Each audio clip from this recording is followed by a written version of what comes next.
नमस्कार दोस्तों, मैं सचिन सिंह आप सबका करता हूं स्वागत। तो यहाँ पे फिटर एमसीक्यू की क्वेश्चन लेके आ गया हूं। तो यहाँ पे ड्रिल, रीमर और आपका ग्राइंडर और कुछ थ्रेड्स के क्वेश्चन होंगे आज के एमसीक्यू में।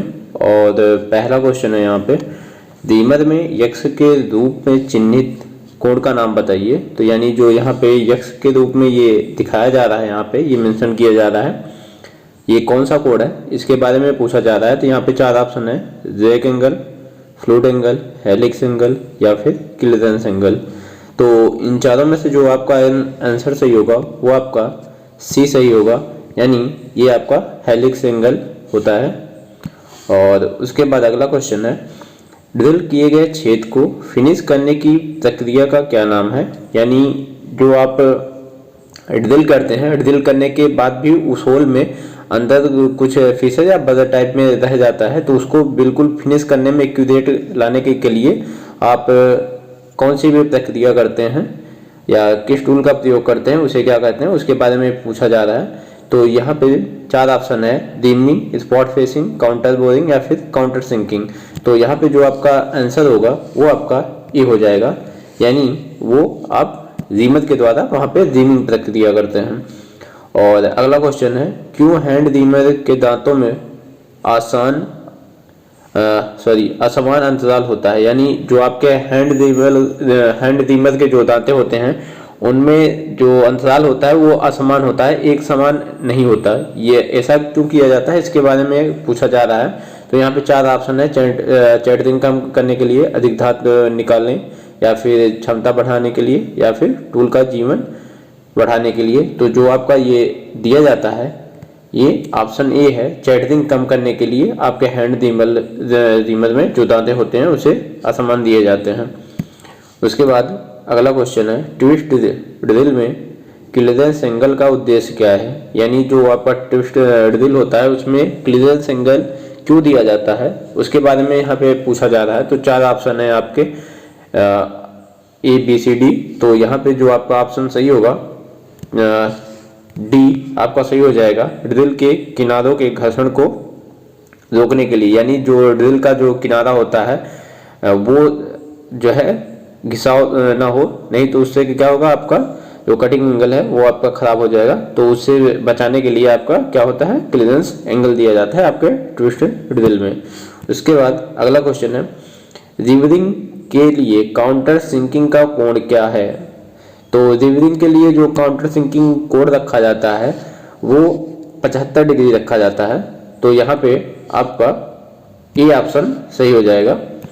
उसके बाद अगला क्वेश्चन है, ड्रिलिंग करते समय ड्रिल की ओवरहीट करने का कारण क्या है। यानी ड्रिल जब आप कर रहे हो तो उस समय आपका जो ड्रिल बिट है वो ज़्यादा हीट हो जाता है, तो वो किस वजह से हो रहा है उसके बारे में यहाँ पे पूछा जा रहा है। तो यहाँ पे जो आपके चार ऑप्शन है, ड्रिल सही ढंग से नहीं भी पकड़ी हुई है, या फिर कार्यखंड सही ढंग से नहीं पकड़ा, या फिर क्लीयरेंस एंगल सही नहीं है, या फिर चिप्स के कारण आपके क्या है, फ्लूट्स जो हैं वो ब्लॉक हो चुके हैं। तो जो आपका यहाँ पे मेन कारण होगा वो आपका सी होगा, यानी आपका जो क्लीयरेंस एंगल दिया गया है वो आपका सही नहीं है, जिससे क्या हो रहा है, घर्षण ज़्यादा हो रहा है और आपका ड्रिल बिट क्या हो रहा है, ओवरहीट हो रहा है। उसके बाद अगला क्वेश्चन है, दी गई गहराई के लिए छिद्र को बड़ा करने के लिए ऑपरेशन का नाम बताना है यहाँ पे। तो यानी जैसे कोई आपको माप दी गई हो, जैसे मान लीजिए आपको 10 mm दिया गया है, तो उसमें दी गई गहराई के छिद्र को बड़ा करने के लिए, यानी जो आपने होल किया हुआ है उसको क्या करना है, बड़ा करना हो, तो उस ऑपरेशन का नाम यहाँ पे पूछा जा रहा है। तो यहाँ पे चार ऑप्शन जो हैं, reaming, spot facing, counter boring या काउंटर सिंकिंग। तो यहाँ पे जो आपके चार ऑप्शन हैं उनमें से आपका काउंटर बोरिंग सही होगा, यानी जो आपका होल है उस होल को बड़ा करने की जो प्रक्रिया होती है उस ऑपरेशन को नाम दिया जाता है क्या, काउंटर बोरिंग। यानी साथ में आपका सी नंबर सही हो जाएगा।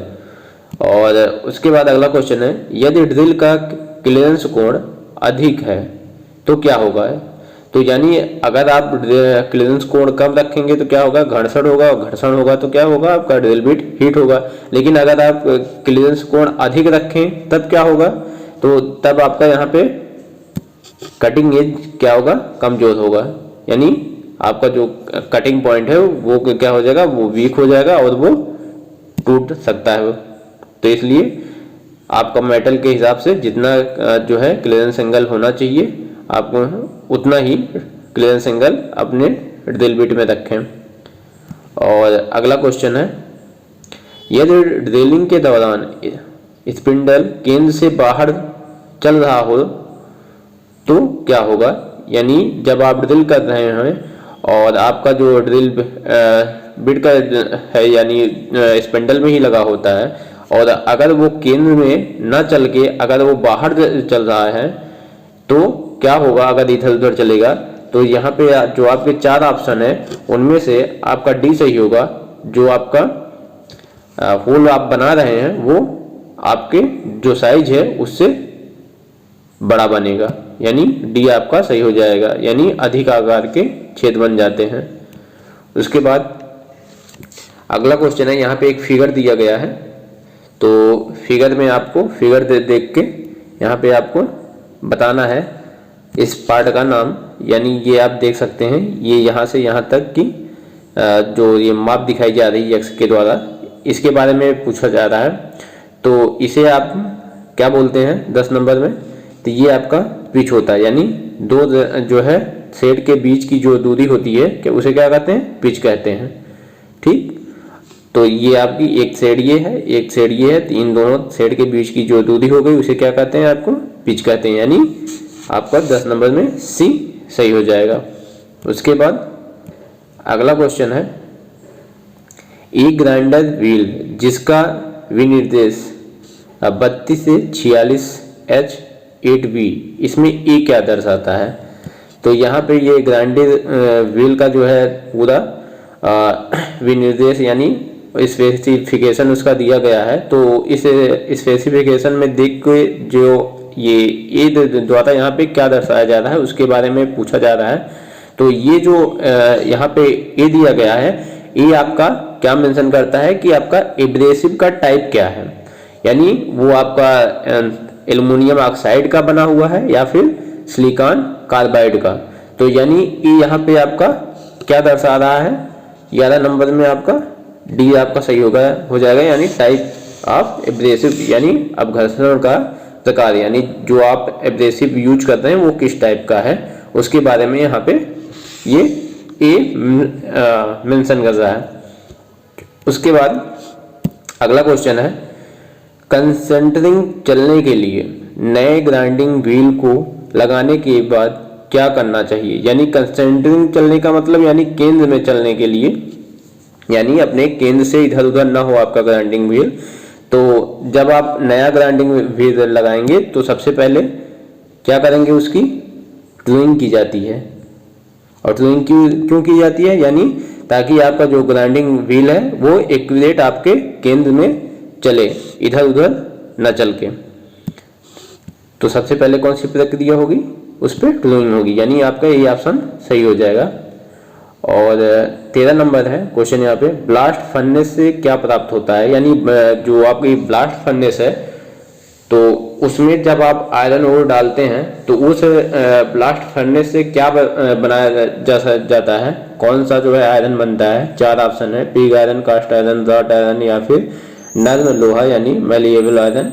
तो इन चारों में से जो आपका ऑप्शन सही होगा वो आपका ए होगा, यानी पिग आयरन बनाया जाता है ब्लास्ट फर्नेस से, जबकि आपका कास्ट आयरन बनता है किससे, ये आपका बनता है क्यूपला फर्नेस से, और आपका रॉट आयरन बनता है पुडलिंग फर्नेस से, जबकि आपका मैलिएबल आयरन क्या होता है, ये आपका एक इन्हीं आयरन्स में एक जो है भाग होता है इनका, जबकि ये 3 आयरन ये आपके अलग अलग होते हैं। और पिग आयरन आपका बन जाता है आपका ब्लास्ट फर्नेस से, कास्ट आयरन बनता है आपका क्यूपला फर्नेस से, और रॉट आयरन बनता है आपका पुडलिंग फर्नेस से।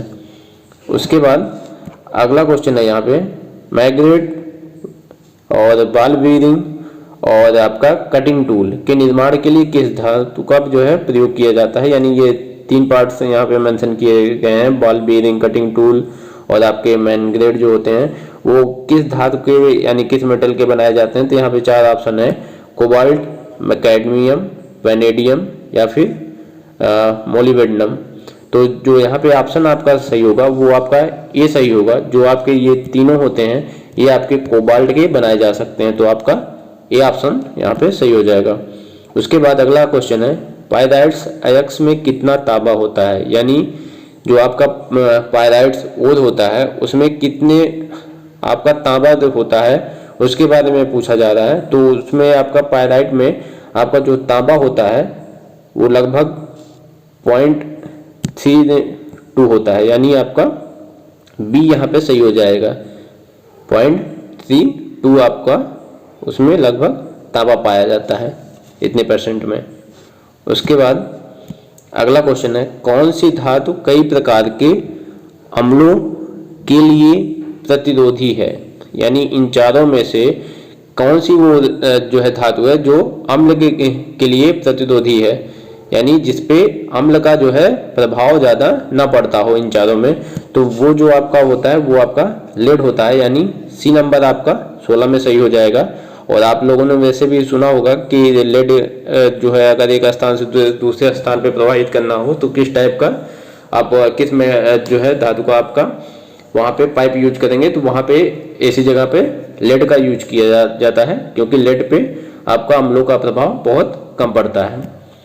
और अगला क्वेश्चन है, टेलीस्कोपिक गेज का उपयोग, यानी इस गेज से क्या मापा जाता है उसके बारे में यहाँ पूछा जा रहा है। तो यहाँ पे आपका 17 का डी सही हो जाएगा। टेलीस्कोपिक गेज से आपका छेद स्लॉट के आकार को जो है मापा जा सकता है आपके टेलीस्कोपिक गेज से, यानी यहाँ पे डी आपका सही हो जाएगा। और अगला क्वेश्चन है, सतह के पास टूटे हुए स्टड को निकालने के लिए कौन सी विधि उपयुक्त होती है। यानी सतह से बिल्कुल एकदम करीब में अगर कोई स्टड टूटा हुआ है तो उसे निकालने के लिए कौन सी टाइप उपयुक्त होगी इन चारों में से, एजी आउट विधि या फिर ड्रिल होल जो है बनाकर, या फिर प्रिक पंच से, या फिर वर्गाकार टेपर पंच का उपयोग करके। तो जो आपका यहाँ पे करेक्ट आंसर होगा वो आपका होगा प्रिक पंच मेथड जो होता है वो आपका सटीक होगा यहाँ पे सतह के पास टूटे हुए स्टड को निकालने के लिए। और अगला क्वेश्चन है यहाँ पे, काउंटर सिंक हेड स्क्रू का कोण कितना है। यानी काउंटर सिंक जो सिंक हेड स्क्रू होता है उसका एंगल पूछा जा रहा है कि वो जो है कितना रखा जाता है। तो वो आपका 90 डिग्री होता है, यानी आपका बी ऑप्शन यहाँ पे सही हो जाएगा। फिर 20 नंबर क्वेश्चन है, यहाँ पे आप देख सकते हैं इसमें एक फिगर दिया गया हो, इस फिगर में यक्ष के द्वारा ये मेंशन यहाँ पे किया जा रहा है। इस पार्ट को आपको बताना है कि इसका नाम क्या है। तो यहाँ पे 4 एंगल से दिए गए हैं, chisel angle, rack angle, point angle या फिर लिप क्लियरेंस एंगल। तो इन चारों में से जो आपका आंसर होगा ये आपका लिप क्लियरेंस एंगल होगा, क्योंकि ये यहाँ से यहाँ तक ये क्या होता है, इसको लिप बोलते हैं। तो ये आपका लिप क्लियरेंस एंगल है, यानी 20 में आपका डी सही है। और अगला क्वेश्चन है, ड्रिल बिट में हेलिक्स कोण किस कोण से निर्धारित होता है। तो ड्रिल बिट में जो आपका हेलिक्स कोण जो है आपका निर्धारित किया जाता है वो आपका निर्धारित होता है रेक कोण से, यानी रेक एंगल से, यानी यहाँ पे आपका बी ऑप्शन सही हो जाएगा। उसके बाद अगला क्वेश्चन है, रीमर का उपयोग क्या है, यानी रीमर का यूज क्या है उसके बारे में पूछा जा रहा है। तो रीमर का जो यूज किया जाता है वो ड्रिल किए गए छेद के सही आकार की फिनिशिंग करने के लिए, यानी एक तरीके की जो है ये आपका फिनिश करता है आपके होल को जो आपने ड्रिल से किया हुआ होता है। तो यहाँ पे आपका डी ऑप्शन सही हो जाएगा 22 में। उसके बाद आपका अगला क्वेश्चन है, टाइप एन ट्विस्ट ड्रिल का उद्देश्य क्या है। यानी ट्विस्ट ड्रिल आपके कई टाइप के होते हैं, तो उसमें जो एन टाइप का है उसके बारे में पूछा जा रहा है कि एन टाइप जो ट्विस्ट ड्रिल होता है उसके जो है यूज क्या है। तो जो एन टाइप का आपका ट्विस्ट ड्रिल होता है वो सामान्य निम्न कार्बन स्टील के लिए यूजफुल होता है। यानी जब आपको जो नॉर्मल जो है लोग कार्बन स्टील होता है उसमें आपको होल करना हो तो वहाँ के लिए यन टाइप ट्विस्ट ड्रिल जो है काफ़ी उपयुक्त होते हैं। तो यानी आपका यहाँ पे डी ऑप्शन सही हो जाएगा। फिर अगला क्वेश्चन है, कौन से रीमर में लंबा टेपर लीड होता है, यानी जो उसका टेपर लीड है वो क्या होता है, लंबाई में अधिक होता है। तो यहाँ पे 4 ऑप्शन है, हैंड रीमर, सॉकेट रीमर, या फिर आपका मशीन रीमर, या फिर हेलिकल फ्लूइड रीमर। तो जो आपका यहाँ पे ऑप्शन सही होगा वो आपका सॉकेट रीमर, आपका टेपर लीड उसका लंबा होता है, किसमें, सॉकेट रीमर में, यानी यहाँ पे आपका बी ऑप्शन सही हो जाएगा। उसके बाद 25 में आपका क्वेश्चन है, पायलट के साथ हैंड रीमर में पायलट का जो है क्या कार्य है, यानी पायलट के साथ हैंड रीमर में पायलट का क्या कार्य है। तो यहाँ पे 4 ऑप्शन है, होल का आकार सही रखें, या फिर होल से बर्द को दूर करने के लिए, या फिर रीमर को सुचारू कार्य प्रणाली प्रदान करने के लिए, या फिर रीमर को रिम्ड होने वाले होल के साथ कंसेंट्रिंग करने के लिए।